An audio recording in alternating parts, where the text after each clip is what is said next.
pang-araw-araw po na pagkain. At yung kinikita po ng aming ina ay sa pag-aalaga ng bata ay sapat lamang po para mapakain po kaming magkakapatid po at makabili po ng bigas at ng ulam.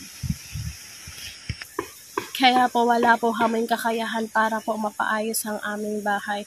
At kaya sana po sa lahat ng makakapanood, makakakita at makakarinig ng video ito, humihingi po sana ako ng kunting tulong para po mapaayos na po ang aming bahay at may materan na po kami ng maayos ng mag-iina ng maayos na darahan po. Maraming salamat po at pagpalain po sana kayo na poong may kapal.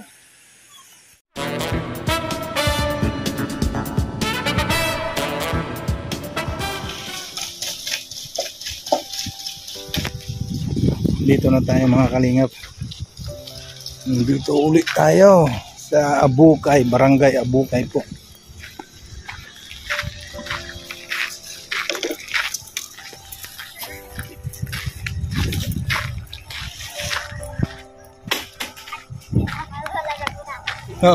Tapos na sa tulay, nakuha na sa iya na. Tapos na dito.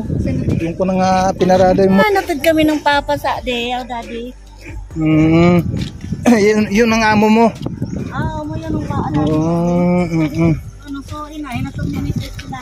Hindi pa ako uli. Oo. Ako. Kumusta? Maganda pa rin. Ayun, okay na yung malapit na kayong makabuo ng ng bahay. Yan na po yung bahay po ng mga yung nasunugan po ng mga kalingap. Si Ate Madeline. Ay ni yung bahay po nila. Bago na ulit. Mayroon pang mayroon pang ito yung bahay po nila mga kalingap po. Yung dati. Yung nasunugan. Grabe, ang init ngayon.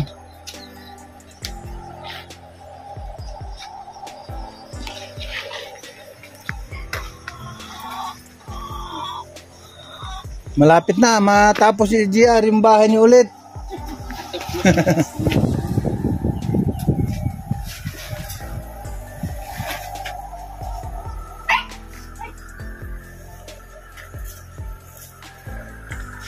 Maluwang din to.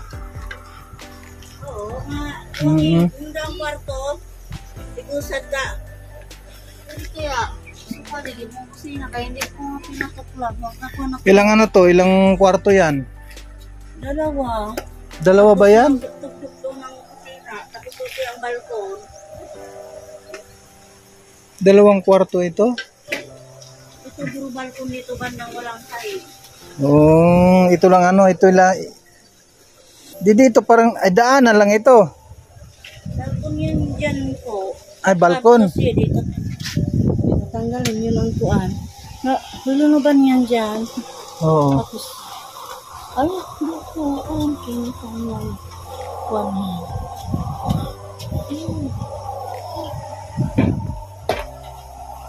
Ang buwan na yan nakatayo. Mabuti hindi nakaraulan. Ilan ang lang ang kulang yan? Ano na lang ang kulang niyan? Atip. Yung bubong. Tapos doon sa dingding. Sa dingding. Marami pa palang kailangan yan. Malaki pang gagastusin.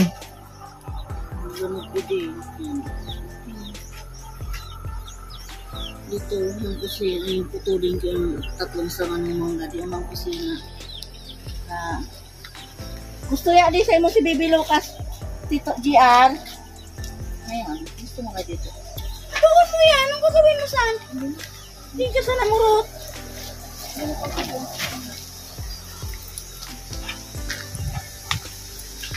Ayun po mga kalingap. Malaki-laki pa yung gagastusin nito sa bahay nila. Kasi yung dating bahay po nila nga mga kalingap ay nasunog. Kung kaya nagpatayo uli silang kahit na papaano. Yun, no? Yung bahay. Dahil nga sa kakulangan ng budget, baga hindi nila nakayanan pa muna na matapos-tapos, ano. Ito lang yung kanilang bahay, ano po. Hindi ko lang alam kung yung dating mga yero nito ay magamit, at ang gawin dyan ay pinturahan na lang siguro, ano po, yung iba. Ate Madeline, yung ano dyan, yung dating mga yero, baka pwede naman siguro ano yan, yung pinturahan. Pwede po. Para magamit yung iba dyan. Yung bagong kinabit. Kakabit na yan, kaso wala na sumang gagawin. Oo. Hindi man masyado na profit yun. Yung iba dyan talaga pwede pa naman. Pero yung nandoon, mga totally na talaga na... Tagal na yun. Oo. Yep.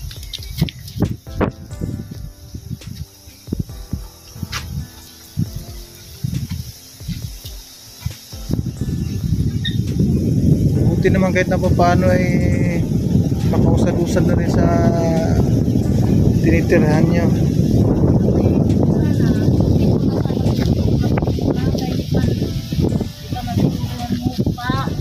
No. Tulad ko sa Indas, pag ang tagal naman magdating mo na sa tumbanan ko, may bili ko ng yero. No. Dito na lang sana sila muna, dito sila. Doon kami, tapos yung mga gamit. No. Kaso, pag wala talaga, pag hindi pa, wala ako talaga niyan may ato, wala. Paslapon na to, magyo na kami dyan. Sa bago. O, magamata si Bibi dyan, Aston, ingay ni Bibi Lucas. Kumusta? Ulay mo hindi na kung sa akin. Balik niya sa imo so vlogger, sabi niya, napuno daw nila. Sabi ko, Sino nagtanong? hindi ko po alam sa principal doon nila. Yung principal doon. Nagtanong sila. Nagbalik niya yun, mayroon sabi ko, hindi ko po alam. Baka, sabi ko, magpuntak mo ako. Tulak lang sana po ako. Hindi ko Nga wala pa parang balita ko yan, sabi ng pinsan ko. Bakit ba yun yan? Wala pa namang nag sa akin. Tumawag. Wala pang nag-message. Baka siguro ay hindi natin alam kung ano. Sigurong kakilala. O baka hindi, walang kakilala yun. Ay, buntis na yung baboy ko, hindi na makatay sa, hindi na maiyaw sa mabuntis sa condition ni Ben. Ay, buntis na yan? 3 months, 3. Magkano ba sa ano? Isang baboy, isang biik. Pero pag halimbawa, dalawa lang daw, yung alaga daw, ditikil sa dabagaking alaga. Oo. Pera daw ang ibigay, 700. Pero pag halimbawa, 3 daw, pero kung sarili man nga daw, pag dalawa, tig-usat. Oo. Nandami-dami sa dito sa isang bibig sa. Ang kailangan sa bahay mo, yung ano, pangdingding. Pangdingding? Oo, at saka...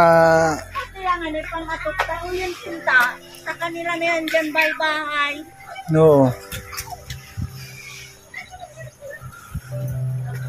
Yung pinturan. Pero pinturan talaga. Patuplak mo sa natin. Sa tulog para orang. Hindi nagabukso. Sa natumba na kiniyo. Anong nabulay? Ang pinatulugan ko, ang liningdingan ko ng tumot. Kain ka na, kuya?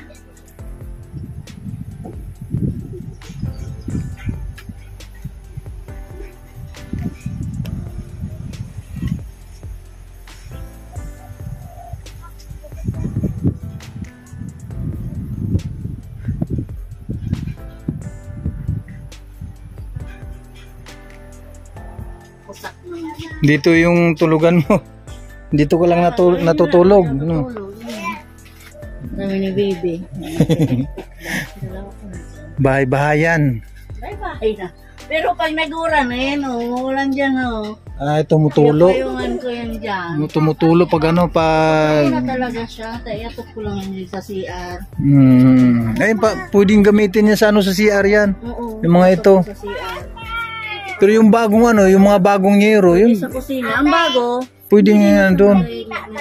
pero man kaya, pag may pera ako, babayad ako ng tuklap. Tapos ilipat yan, pinturahan Oo, na lang. pinturahan na lang.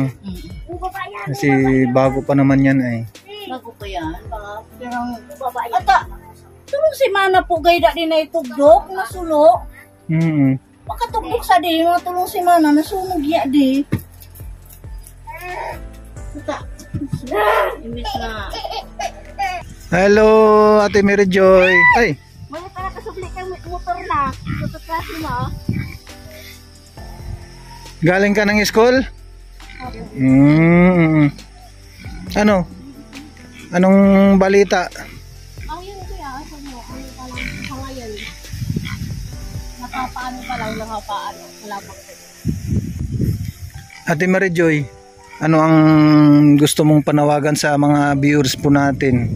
Baka meron kang gustong sabihin sa kanila. Baka itong video natin ay panawagan para itong bahay ninyo mabuo na. Ano pa ang mga kailangan dyan sa bahay ninyo? Hello po sa lahat. Okay po, good afternoon ay magandang hapon po sa inyong lahat. Sa lahat po ng viewers, binabati ko po kayo. Ako po si Mary Joy A. Merando, taga-Abuhay, Pilar, Sorsogon po. Kami po yung nasunugan ng bahay last February 27 po. Yung kakapaayos pa lang po sana ng bahay, ng kusina namin. Kaso may dumating na naman na bagong trahedya po. At yun nga po, sa ngayon po, kakapatayo pa lang po ng aming bahay. At sa ngayon po, humihingi po sana ako ng konting tulong para sa pagpaayos po ng aming bubong at ng dingding po or ng ano po para matapos na po ang aming bahay. Sa lahat po ng mga nanonood or makakapanood po nito, sana po kahit konting tulong man lang po para po makapagpaayos na po kami ng bahay at para may matira na po kami ng maayos.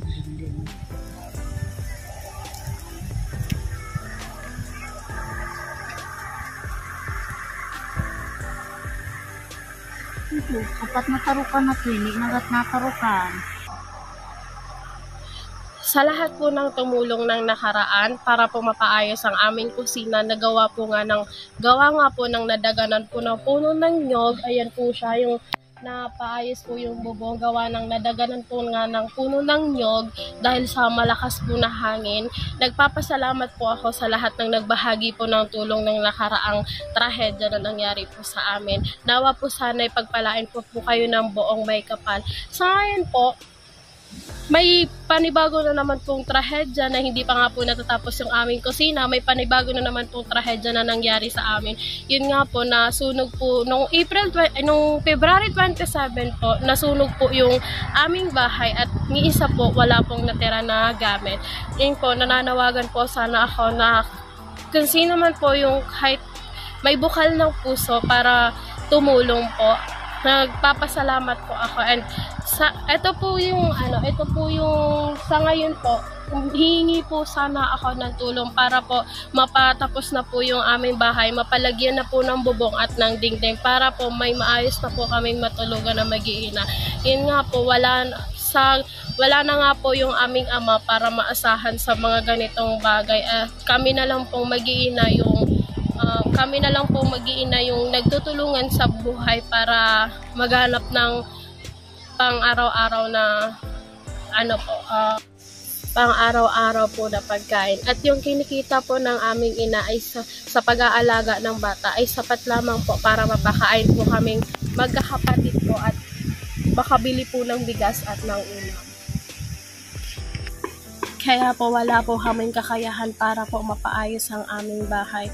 At Kaya sana po sa lahat ng makakapanood, makakakita at makakarinig ng videong ito, humihingi po sana ako ng kunting tulong para po mapaayos na po ang aming bahay at may matera na po kami ng maayos ng kaming mag-iina po. May mag-iina ng maayos na tirahan po. Maraming salamat po at pagpalain po sana kayo na po ang may kapal.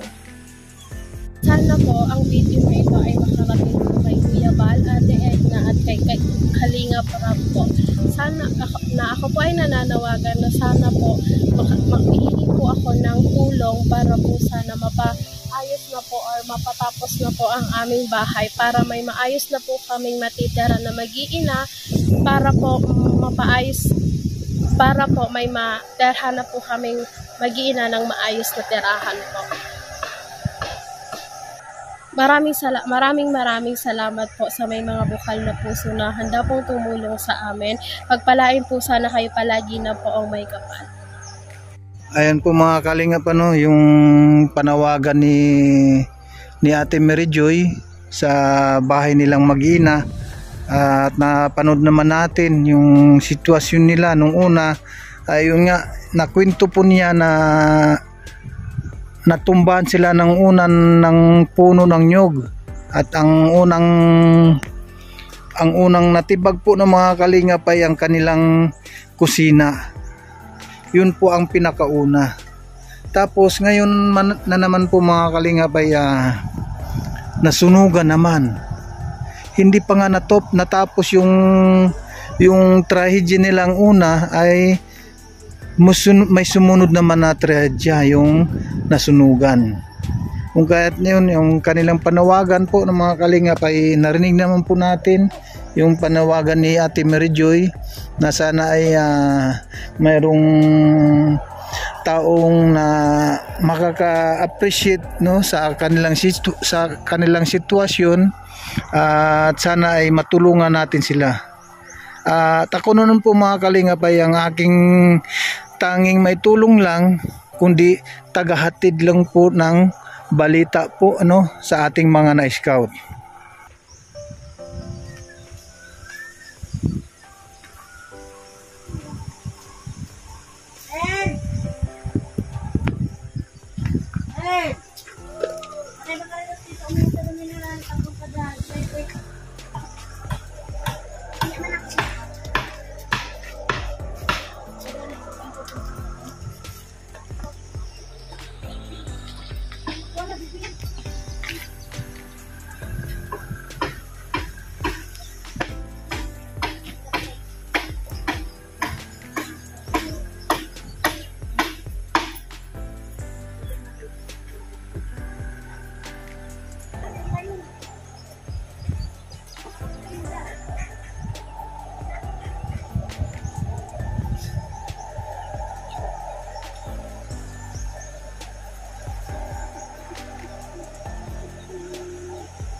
Kami ko yan sa pagkagas.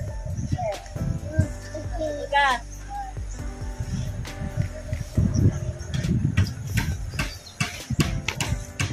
Maraming salamat sa lahat ng mga tao na sa mag-ina nito, mga kalingap. Maraming salamat sa tulong at pag-share ng ating video na ito. Maraming salamat kay Tinday PB at sa lahat po ng mga makapanood nito ng video na ito ay maraming salamat po sa inyong lahat at kay Ading Laura Imbirakit Official. Salamat din po kay Ading Laura Imbirakit Official at kay Ninang Jen Istordibant at kay Mishay. Maraming salamat kay Mishay, kay Manang Sexy Janet Galban Salazar at kay Ate Susan Arthur. Maraming salamat at kay Marita Pia Vlogs at kay Marites Nalika. Magandang tanghali o gabi sa inyo dyan. Maraming salamat po sa inyong lahat. Kay Ate Dol Dumondon, maraming salamat. At kay Ate Christopher Mosillo, maraming salamat din po. And also kay Kuya Bal Santos Matubang, maraming salamat din sa mga pagtitiwala ninyo sa akin. At kay Ate Edna Vlogs at kay Kalinga Prab, Maraming salamat po. Shoutout po kay Kalingap Ondo TV at po kay Berador at kay Teacher in Channel at kay My Vlog at sa lahat ng mga nandito sa Team Premier po mga Kalingap, maraming salamat po sa inyong lahat. Hindi ko na maisa-isa, kayo nun po ang bahalang umunawa sa pamilyang ito at sana ay mainin nyo yung kalagayan po ng pamilyang ito. Nung una po ay tumbahan ng nyug, ng puno ng nyug at nasunugan. Yun po ang kanilang sinapit sa kanilang bahay. So ayun po mga Kalingap. Ako ay aalis muna. Ano po mga Kalingap. Ate Madeline, buhay muna ako. Ito. Ingat. Buhay muna Ito. Sige. Kuya JR, buhay muna ako ha. Sige, bye-bye. Maraming salamat po mga Kalingap sa inyong panunood. God bless. Mabuhay ang Team Kalingap. Maraming salamat sa mga nakapanood nito. Bye bye. Magkita-kita naman tayo mga Kalingap sa sunod ng ating mga vlog.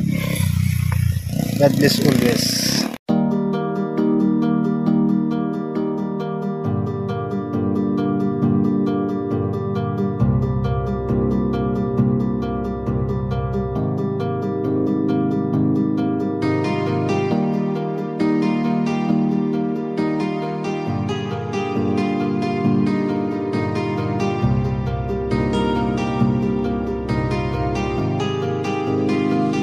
Para sa inyo, lagi nandyan siya at mag-aabot ng pag-asa. Kahit gaano kahirap, kakayanin para lang makapagpasaya ng kanyang kababayan na lubos na nangangailangan. May Kalingap Jose, kayong kaibigan at palagi niyong masasandalan. Minsan di nagdalawang isip na tumulong. Kung kinakailangan nandyan siya at hindi umuurong. Basta para sa inyo kahit maputik ang daan, hindi niya alintana para lang makapaglaan at makapagpasaya ng mga taong nalulumbay. Nandyan siya at magbibigay ng kulay. May Kalingap Jose, kayong masasandalan at kayo